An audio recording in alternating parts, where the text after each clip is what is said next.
날씨가 너무 더워져서 지난 주일은 제가 30분 설교의 분량의 원고를 가지고 말을 엄청 빨리 해서 4분이나 앞당겨서 26분 만에 설교를 끝냈습니다. 느끼신 줄은 모르겠는데 제가 할 말은 다 했습니다. 오늘은 어떻게 할 것이냐? 오늘은 제가 설교 원고를 딱 해서 여행 연습을 하면 거울을 보면서 여행 연습을 하면서 딱 읽으니까 정확하게 26분이 걸렸습니다. 26분. 기록은 항상 단축되어야 하기 때문에 25분 안에 설교를 끝내려고 생각을 하고 있습니다. 원고대로 하나님께서 인도해 주시면 좋겠습니다. 그래야만 25분 만에 끝낼 수 있기 때문에 그렇습니다. 자, 이제 지금 제가 단어를 나열시킬 텐데 여러분들 머릿속에 무엇이 떠오르는지 한번 각자 생각해 보시길 바랍니다. 초기, 창업, 개척, 처음, 초행길, 첫걸음, 시작. 여러분, 이런 단어들을 나열할 때 여러분 머릿속에 무엇이 지나가셨습니까? 여러분, 지금 우리나라의 한 기업을 예를 든다면 대부분 3대, 4대째가 대부분 이제 기업 회장의 자리에 앉아 있습니다. SK, 현대, 삼성, 기타 이런 기업이 오늘 이런 세계적인 기업으로 되기까지 제일 처음 이 기업을 시작한 창업주는 지금 현재의 기업의 회장들처럼 좋은 차를 타고 다니거나 좋은 음식을 먹거나 이렇게 하지 못하셨어요. 흰 장갑을 끼고 기름을 묻혀가면서 함께 일하는 분들과 함께 일하시면서 창업주는 그렇게 고생을 하는 거예요. 교회도 마찬가지입니다. 가만 보면 개척자는 항상 고생만 합니다. 그리고 교회를 짓고 그저 목사님 적당히 하세요. 이제는 목사님도 좀 쉬시고 후임자에게 물러주셔서 후임자도 일하게 해주세요. 그러지만 제 마음속에는 제가 이렇게 한 일이니까 제가 빨리 이 문제를 깨끗하게 믿음짓고 그 다음 후임자는 와서 자기 소신껏 마음대로 하나님 앞에 무릎 꿇고 기도하면서 목회할 수 있도록 편안한 교회를 물러주자. 그런 게 제 생각입니다. 일안을 할까요? 예안을 할까요?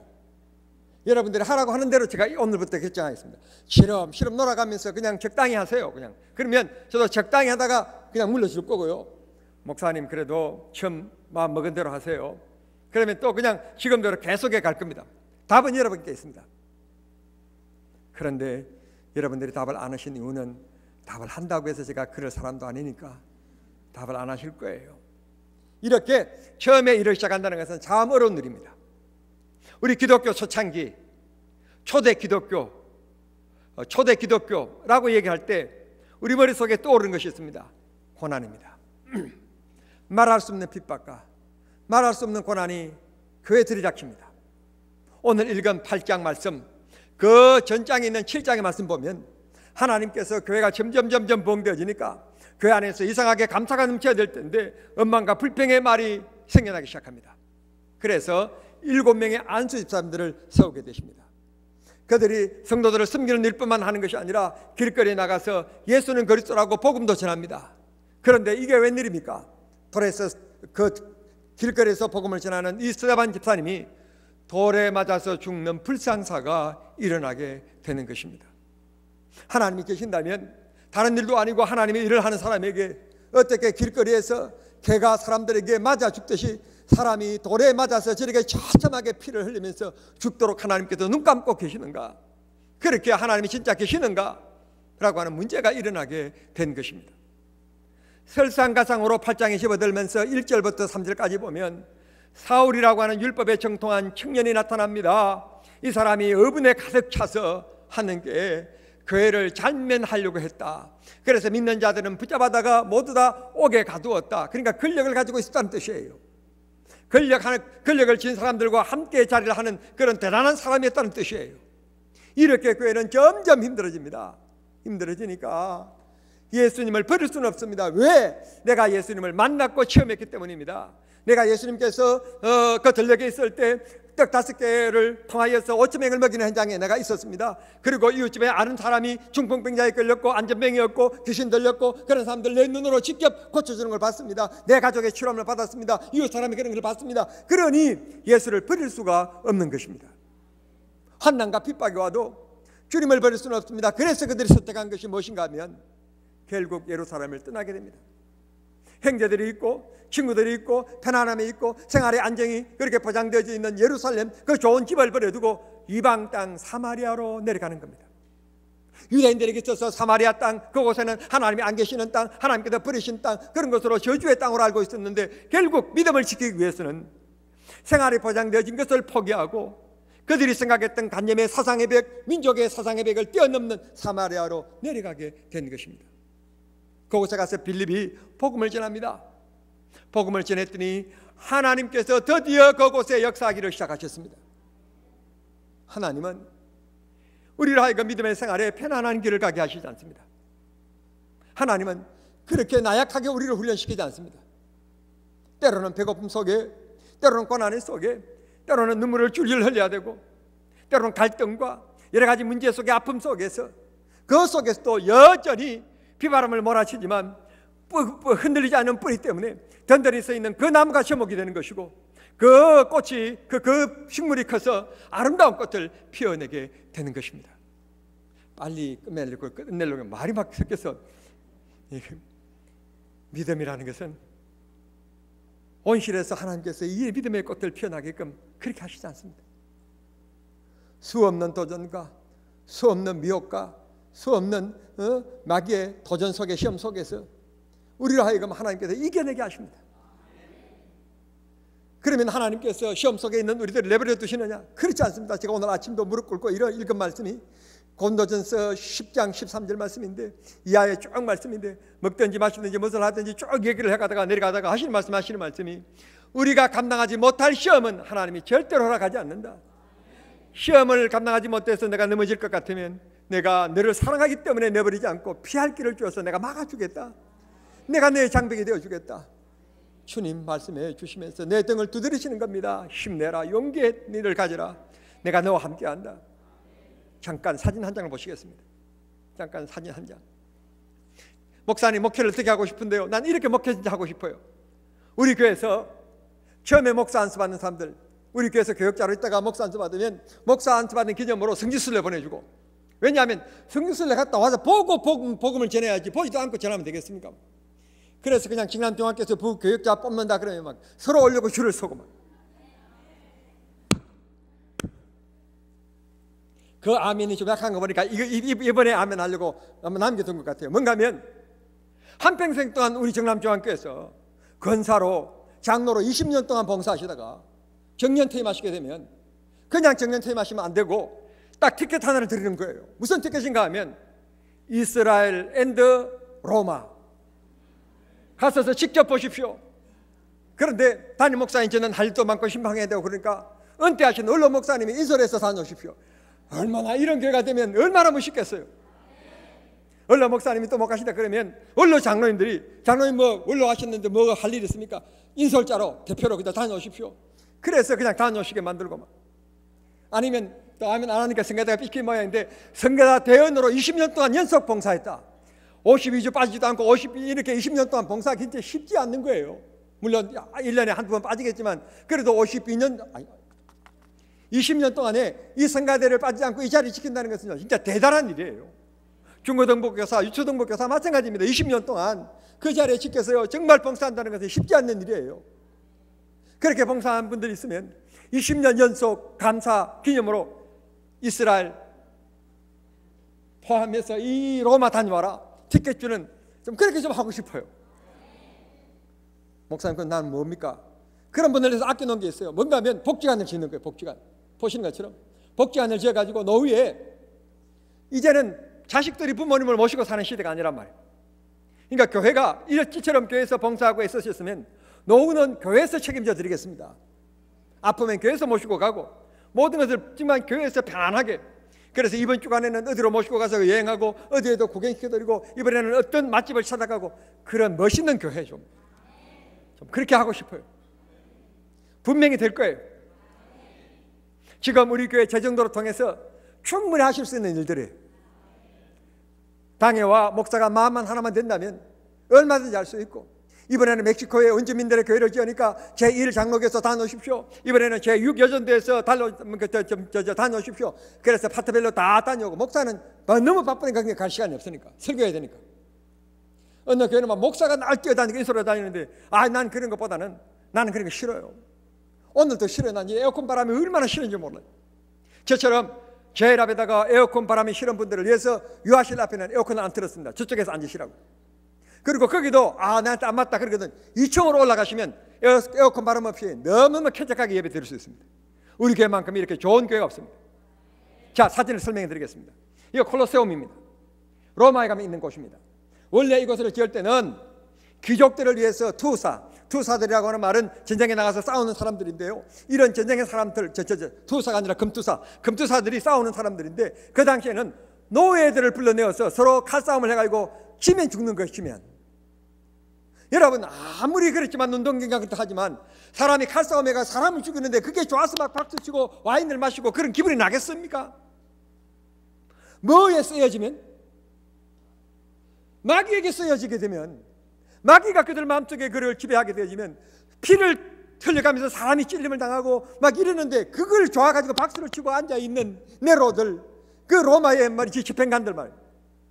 여러분, 성령이 지배하면요 이성을 잃지 않게 되지만, 마귀가, 더러운 마귀가 우리에게 생각하면 더러운 생각과 더러운 것들을 통해서 더러운 일을 하게 된다는 거예요. 그 일이 나쁜 일인지도 모르고 재미에 쾌락에 빠져서 그렇게 살아간다는 말씀입니다. 우리는 성령 충만해야 되리라고 믿습니다. 이렇게 해서 콜로세움이 그렇게 만들어진 것이 아닙니다. 방금 말씀드렸듯이 금투사들을 위해서 만든 경기장입니다. 속내를 들여다보면 안에 가면 2층, 3층, 4층까지 올라갈 겸 되어 있습니다. 무너져가 있어서 인정해서 이제 반응극장을 만들어서 다시 붙여서 은행극장을 만든 곳인데, 안에는 칸칸이 되어져 있습니다.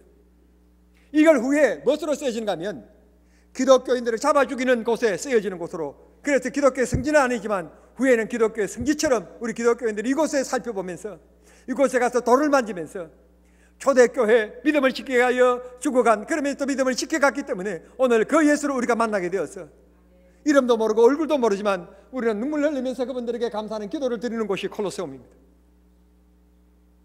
먹이지 않고 굶긴 그 사자들을 그곳에 우리에다 가둬놓고 예수 믿는 사람들을 그곳에 집어넣습니다.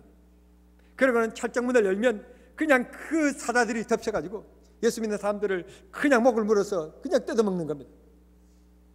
그런데 놀라운 일이 있어요. 놀라운 일이 뭔가 하면 앞에서 사자들이 뛰어오면 움츠려야 되고 도망가야 되고 그래야 되는데, 도리어 스스로 옆에 사람들과 함께 팔짱을 딱 끼고는 찬송을 부르면서 이 콜로세움의 사자들이 있는 곳을 향하여 앞으로 나아갑니다.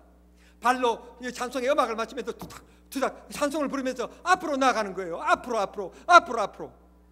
그것도 찬송을 부르면서 웃으면서 말입니다. 이유가 뭘까요? 이 세상의 육적인 생각, 이 세상에 가진 것이 뭐더라고 생각하지 아니하고 영원하신 하나님 나라가 있고 그곳에 나를 위하여 예비하신 기쁨 있는 그 성령 충만 받은 그 사람들이었기 때문에 찬송을 부르면서 죽음을 앞을 향하여서 앞으로 찬송 부르면서 나아갈 수 있었던 겁니다. 오늘 내가 가진 것이 없고 내가 가난하고 어려운 문제들이 있지만 나는 하나님께서 지명하여 버린 하나님의 백성이다, 하나님의 자녀다 라고 하는 것을 믿는 사람은 남보다 더 적게 가져서나 많이 가진 사람보다 더 부자처럼 찬송하고 감사하며 살아갈 수 있게 되는 것입니다. 오늘 사마리아 유대인들이 생각할 때는 천한 사람들이 살아가고 하나님이 그 땅에는 절대로 안 계시는 것으로 생각했지만, 예수 믿는 사람들이 핍박을 당하니까 결국 믿음을 지키기 위해서 흩어진 사람들이 가서 그냥 있을 수가 없으니까 복음을 전하게 되었습니다. 그런데 그들이 복음을 받아들입니다. 놀라운 사건이 이렇게 얘기하고 있습니다. 그곳에 들어온 귀신은요 다 들어온 겁니다. 다 귀신은요 다 들었습니다. 거룩한 것은 하나도 없습니다. 귀신의 지배를 받으면 안 됩니다. 성령의 지배를 받아야만 합니다. 귀신의 지배를 받으면요 사람이 이성을 잊어버립니다. 판단력이 없어집니다. 뭐가 죄고 뭐가 부끄러운 건지도 모릅니다. 그게 재미인 줄 압니다. 정치도 국가도 문화도 마찬가지입니다. 그게 어떻게 문화입니까? 그건 문화가 아닌 것입니다. 그런데 서울특별시장은 그게 문화라는 겁니다. 귀신이 집어쓰이면 아무리 똑똑한 사람이라도 이성을 잊어버리게 되는 겁니다. 판단 기준이 무너져 버리게 되는 겁니다. 성령 충만하기를 바랍니다. 두 번째로, 이곳에 성령이 임하시는데 앉아있는 사람들이 중풍병리가 고침을 받게 되었다. 환자들이 하나님께서 치료해 주시는 역사가 나타났습니다. 가장 좋은 성령의 역사는, 가장 예수를 믿게 쉽게 만드는 일은, 병자가 고침을 받는 일이 가장 예수 믿게 쉽게 만드는 성령의 역사입니다. 내 눈으로 내가 고침을 받는데, 내 눈으로 안전뱅이가 일어나는 걸 보는데 어찌 예수를 거절할 수 있겠습니까? 가장 쉬운 방법이 주님께서 우리 육신을 치료해 주는 겁니다. 주님께서 우리 육신을 치료해 주는 것이 목적이 아닙니다. 내 영혼을 구원하는 것이 목적입니다. 그런데 그 목적을 이루기 위해서 우리를 깨닫고 깨우치는 것은, 가장 쉬운 방법은 병든 나를 고쳐주는 일이기 때문에 하나님은 그런 방법을 선택하시는 것입니다. 오늘 이 시대에 진짜 문제가 있습니다. 이 부정한 종이 바라볼 때 이 시대에 진짜 문제가 있는데, 육신이 병든 것이 아니라 생각이 병든 것, 마음이 병든 것, 사상이 병든 것, 이게 우리나라의 문제입니다. 이게 우리 가정, 우리 부부 사이의 문제입니다. 우리 교회의 문제입니다. 우리나라의 문제입니다. 이런 분이 목사가 되고 이런 분이 장로가 되면 넓고 교회는 분쟁의 교회가 될 것입니다. 분쟁의 가정이 되고 말 것입니다. 성령이 지배하는 복된 사람들이 되기를 바랍니다. 어둠의 영이 지배하면 절대로 안 되는 것입니다. 그것에는 추함과 더러움과 이런 말만 없고 음란과 이런 추태하는 것들만 너지르게 일어나게 되는 것입니다. 그러나 성령이 함께 하시면 감사와 기쁨과, 내가 있기 때문에 행복하고 내가 있기 때문에 감사하고 감사하고 감격하며 살아가는 것입니다. 이게 성령이 주시는 은혜입니다. 이런 은혜는 금으로 살 수가 없습니다. 그래서 금보다도 귀한 것이 성령의 은혜입니다. 우리는 이런 귀한 믿음 속에 살아야 될 줄 믿습니다. 사마리아는 온통 어둠의 세력이었습니다. 어두웠습니다. 기쁨이 없었습니다. 그런데 그곳에 8절 말씀 보시면 그 성에 큰 기쁨이 있더라. 그럽니다. 여러분, 오늘 여러분들이 요구하고 있고, 여러분들이 원하고 있고, 여러분들이 추구하고 있는 것이 무엇입니까? 행복, 기쁨 아닙니까? 왜 돈을 법니까? 왜 좋은 옷을 입습니까? 왜 큰 집을 자꾸 살려고 그럽니까? 남자들의 로망이요, 뭔지 아세요? 여자들의 로망은 50평 이상 고급 아파트에서 사는 것, 그것도 고급 공무원의 남편을 두어서 정기적인 수입이 딱딱 들어오는 남편을 만나면서 살아가는 게 여자들의 로망이래요. 진짜 그래요? 아닌가 봐요. 제가 잘못 알았나 봐요. 그러면 남자들은 뭘 원하느냐? 그러면요, 남자들은 이런 걸 원한대요. 전원주택에서 벤츠를 자가용으로 타면서, 벤츠나 BMW를 자가용으로 타면서 살아가는 것, 그게 남자들의 최고의 바람이라는 거예요. 제가 잘못 봤나 봐요. 그러면 그렇다고 해서 진짜 인생이 즐거울까? 절대로 그렇게 살아가는 걸 제가 비평하는 거 아닙니다. 진짜 그렇게 살아가면 행복할까? 그 답은 여러분이 하십시오. 아니, 어머니가 어떻게 나를 이렇게 낳으셨나? 올 여름에 이건 내가 분명히 짚고 넘어가리라. 강남에 가서 견적을 내보니까 5,200만 원 나왔어요. 그래서 5,200만 원을 딱 준비해 가서 딱 얼굴을 완전 내 원하는 대로, 코는 전지현, 입은 수지 뭐가 해서 딱 고쳤습니다. 마음에 들까요? 안 듭니다. 수지가 모였고 전지현이 모였는데 어떻게 마음에 들겠습니까? 안 됩니다. 이 땅 위에 성도 여러분, 저보다도 인생을 많이 사신 어른들이 계시는데 금방지 말이 될지 모르지만 이 땅에는 기쁨이 없습니다. 온전한 것이 있을 수 없습니다. 제가요, 어지간히 살았는데 그래도 60년 살았습니다. 살아본 지금까지 느낌이 진정한 기쁨이 없습니다. 이야, 저 남자 멋있다, 저 여자 예쁘다. 여러분, 꿈 깨세요. 다 이 세상에 기쁨 없습니다. 잠깐입니다. 잠깐. 진짜 진국은요, 이게 뭐 크다 내리갔다 이게 중요한 게 아니라 마음입니다. 또 거기다 더 중요한 것은 그 마음에 예수가 계시느냐 안 계시느냐, 이겁니다. 이게 진짜입니다. 그래야 많이 감사할 줄 알고 행복할 줄 알고 웃음이 있고 행복하기 때문에 그렇습니다. 예수 만나보십시오. 그렇게 기뻐가 좋을 수가 없습니다. 우리가 처음 예수 만났을 때 얼마나 감격했습니까? 얼마나 많은 눈물을 흘렸습니까? 진짜 기뻐했습니다. 진짜 즐거워했습니다. 그런데 이 사람 만나서 이 문제 때문에, 저 사람 만나서 저 문제 때문에 우리의 믿음들이 다 식어져 버렸습니다. 주님과 나 사이의 관계에 자꾸 무썰물들이 자꾸 들어오다 보니까 이렇게 그냥 우리 관계 이렇게 냉랭해져 버렸습니다. 첫 사랑을 회복하십시다. 첫 믿음을 회복하십시다. 첫 감격을 회복하십시다. 주님과 나 사이에 다른 것들이 개입되지 않도록, 당신과 나 사이에 다른 것들이 개입되지 않도록, 당신과 나 사이에 시댁이 개입하고, 당신과 나 사이에 친정이 개입하고, 당신과 나 사이에 집이 개입하고, 당신이 나와 사이에서 결혼할 때 예물이 개입하고, 그러면 그 부분은 불행한 그 부부가 되고 맙니다. 그냥 당신이 내 아내인 것을 감사하고 당신이 내 남편인 것을 감사하는 그 마음 가지면 행복한 부부 될 수 있습니다. 은금이 없어도 반지, 그 흔한 반지 하나 없어도 목걸이 하나 없고 귀걸이 하나 없어도 행복한 부부가 될 수 있습니다. 그러나 고리고리 다 끼어도 여러분 이런 마음에 예수가 없는 마음 가지면 불행한 부부가 되고 맙니다. 내 아내는 크다 말았지?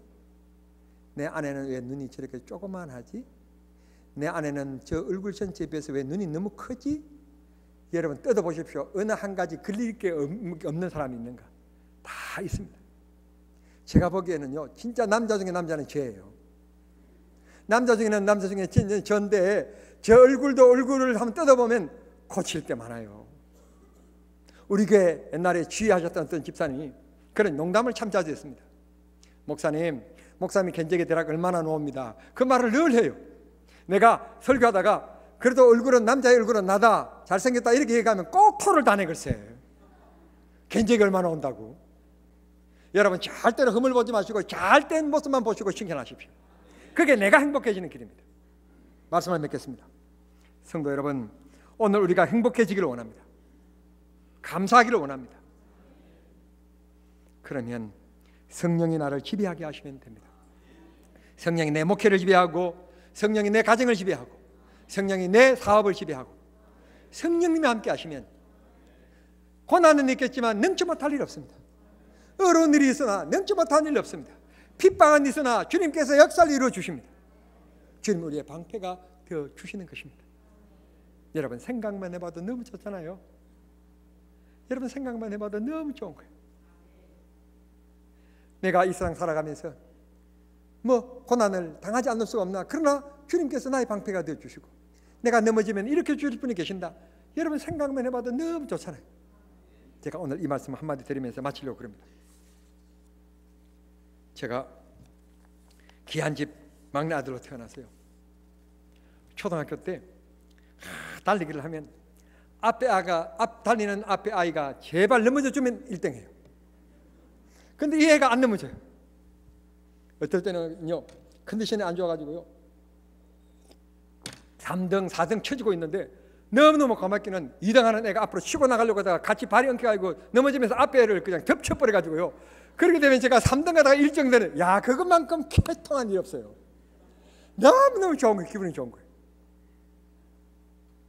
6명이 평균 대부분 한 조를 이렇게 다 달리는데 6등 하는 애가 넘어지면요 이렇게 줄 애가 없어요. 다 달려가 버리고 지가 털고 있는데 얼마나 창피한지 몰라요. 참 제가 넘어졌는데요 쫓아와서 일으켜 주시는 분이 있는데 딱 두 사람이에요. 첫 번째 제 담임생이에요. 그래서요 절대로 스승을 욕하면 안 돼. 담임생이 뛰어오셔가지고 저를 일으켜 주시는 거예요. 두 번째 뛰어오셔서 저를 일으켜 주면 틀어주신 분이 있는데 아버지예요. 막내야 괜찮냐? 무릎은 안 깨졌냐? 그러면서 저를 일으켜 주시는 아버지세요. 제가 운동회 하면서 딱 한 번 그런 기억이 있습니다. 초등학교 1학년부터 6학년까지 다니는 동안에 제가 달리기 하면서 넘어졌는데 제 아버지가 어떻게 가까이 계셨는지 금방 나타나서 저를 일으켜 주시는데 딱 보니까 제 아버지인 거예요.